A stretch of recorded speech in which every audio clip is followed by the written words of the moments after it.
밀수입제라고 혹시 들어보셨나요? 아마 그 표현 자체는, 용어 자체는 좀 익숙하신 분들이 많으실 것 같은데요. 우리 국내의 어떤 판매업체, 유통업체가, 국내 유통업체가 어느 날 밀수입제로 고발을 당하고 밀수입제로 유죄 판결을 받게 됩니다. 어떻게 된 거냐면요.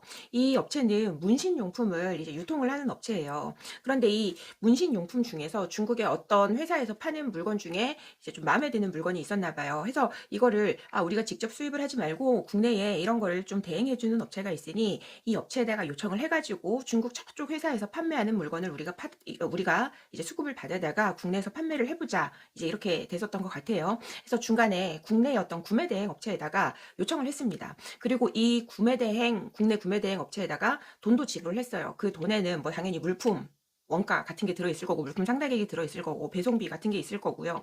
뭐 여러 가지 명목이 포함되어 있겠지만 그게 확실히 어떤 항목이다라고 명확하게 구분은 되어져 있지 않았던 것 같아요. 이제 중간에 있던 국내 구매 대행 업체가 이런 물건들 요 정도 가져오려고 하면은 뭐 우리한테 한 5,500 정도 줘야 됩니다. 이런 식으로 뭐 1,500 정도 줘야 됩니다. 이런 식으로 좀 금액 자체는 명확하게 어디서 어떤 금액이 발생됐다기보다는 좀 두루뭉실했던 것 같아요. 그래서 이렇게 어쨌든 주문을 국내에 중간 구매 대행 업체에 넣고 한 4번 정도, 1년 정도의 기간 동안 한 4번 정도 수입을 했습니다. 그 4번 정도 수입해온 물건을 받은 문신용품 국내 판매 업체, 가 지불한 어떤 물품 원가는 아마 한 5,500만 원 정도 됐었고, 이거를 이제 국내 판매 가액으로 환산을 하면 한 8,780만 원 정도 되었었다고 해요.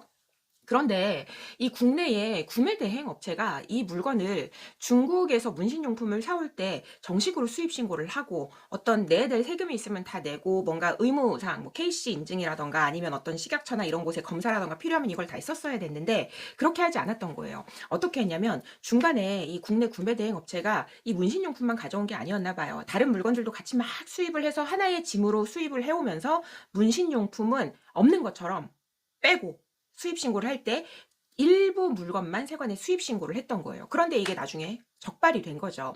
그래서 결국에는 이게 밀수입에 해당이 되게 됩니다. 밀수입이라고 하는 거는 비밀할 때 밀이에요. 비밀스럽게 수입 신고를 세관에 해야 되는 거를 하지 않고 비밀스럽게 물건을 해외에서 수입을 해왔다라고 해서 밀수입죄라고 하는 거고, 이 밀수입죄가요, 처벌이 결코 이제 약하지 않습니다. 징역 또는 벌금이 부과가 돼요. 징역형 같은 경우에는 5년 이하의 징역이 선고가 되고, 벌금 같은 경우에는 원래 냈어야 되는 관세의 10배 또는 물품 원가, 이 둘을 비교했을 때 더 높은 금액 이하에 상응하는 벌금이 부과가 됩니다. 해서 이 시중에 유통되고 있던 문신용품이 이건 밀수입된 물품이다 라고 해서 그 관할 지방법원에서 우리 국내에 유통 판매를 하고 있는 이 문신업체를 밀수입죄로 이제 유죄 판결을 내렸습니다. 그래서 이 업체는 굉장히, 문신용품 판매 업체는 억울한 거예요. 억울해서 이거를 이제 항소를 했고, 대법원에서 올해 2025년 2월에 이거는 지방법원에서 잘못 판단을 했다 하고 유죄 판결 났던 거를 파기환송을 했습니다. 왜 파기환송을 했는지 볼게요. 보시면 이 밀수입죄 같은 경우에는 밀수입죄 처벌을 받아야 되는 자가 누구냐라고 했을 때 법에서 세관장에게 어떤 수입에 신고를 하지 아니하고 물품 등을 수입한 자라고 돼 있어요. 수입한 자. 이 수입한 자라고 되어 있지, 이게 뭐 수입 화주, 그러니까 수입 물품의 화물의 주인이라던가 아니면 세금을 원래 냈었어야 되는 사람, 납세 의무자라고 하거든요. 납세 의무자라던가 이렇게 구체적으로 표현을 하지 않고 단지 세관장에게 신고를 하지 아니하고 물품 등을 수입한 자라고만 되어 있단 말이죠. 그래서 이 부분을 보면서 대법원에서 뭐라고 얘기를 했냐면, 이렇게 뭐 수입하주나 납세의무자 등으로 한정하고 있지 않은 이제 이 처벌 조항의 주된 취지는 수입 물품에 대한 어떤 적정한 통관 절차의 이행을 확보하는 데에 있다. 그리고 이제 그 처벌 대상 같은 경우에는 통관에 필요한 이제 절차를 거치지 않은 수입 행위 자체에 초점을 맞추고 있다고 볼 수 있다라고 하면서, 이 적정한 통관 절차를 이행하지 않은 게 반드시 수입 하주나 납세 의무자로 한정을 지을 수는 없다라는 이야기인 거죠. 그래서 대법원에서의 주요 취지를 이제 화면을 보시면, 비록 피고인, 그 우리 국내 문신용품 판매 업체죠. 피고인이 밀수품의 수입 하주, 그 수입된 물건의 주인이라고 할지라도 이 세관장에게 신고하지 않고 수입을 해왔다라고 하는 그 범죄 행위자에 해당한다고 보기는 어렵다.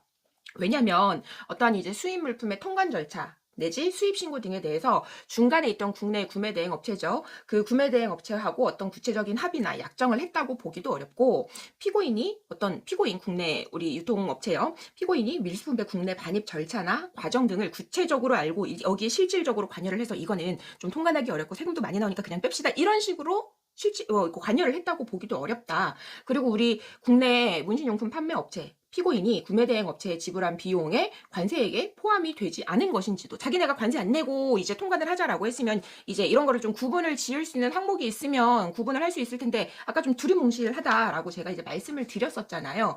그래서 이런 것들을 좀 종합적으로 이제 판단을 해봤을 때, 결국에는 이 국내 문신용품 판매업체 이 사건에서는 피고인이 처벌을 받아야 마땅하다고 보기는 어렵다라고 하면서 원심 판결을 파기하고 사건을 다시 심리 판단하도록 원심법원에 환송하기로 한다라고 했어요. 그래서 좀 핵심적인 부분을 간단하게 이제 읽어드리면, 따라서 원심으로서는 피고인이 수입 화주 등 지위에 있다고 보았더라도 피고인과 구매 대행 업체 사이 이 사건 밀수품 통관 절차 내지 수입신고 등에 관한 약정 내용, 피고인의 구매대행 업체에 대한 비용 지급 내역, 이 사건 밀수품에 대한 관세 납부 방법, 구매대행 업체가 실제 담당한 역할 및 이에 대한 피고인의 지시 내지 관여 여부, 이 사건 밀수품의 구체적 수입 과정 등을 종합적으로 고려하여 피고인이 이 사건 밀수품의 수입 과정에 실제 관여하였거나 밀수입 여부에 관한 의사결정 등을 주도적으로 지배하여 실질적으로 수입 행위를 한 것인지,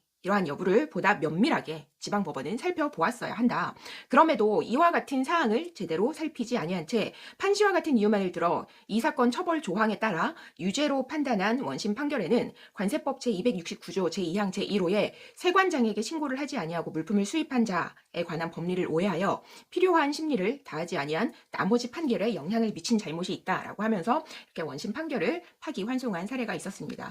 이 사례에서의 구매 대행 업체는 우리가 일반적으로 해외 직구를 말할 때 등장을 하는 대행업자와는 다르지만, 제가 구매 대행업과 관련해서 여러 가지 다양한 판례들이 참 많아서 그런 판례들을 뒤적여 보다가, 이 내용은 우리 국내에서 유통업을 하시는 많은 분들께 좀 도움이 될 수 있는, 참고가 될 수 있는 사항이다라고 이제 생각을 해서 이러한 판례를 가져왔고요. 이 내용이 조금이라도 좀 참고가 되셨거나 도움이 되셨다면 좋아요도 한 번씩 눌러주시면 감사하겠습니다. 그럼 저는 다음 영상에서 또 뵙겠습니다.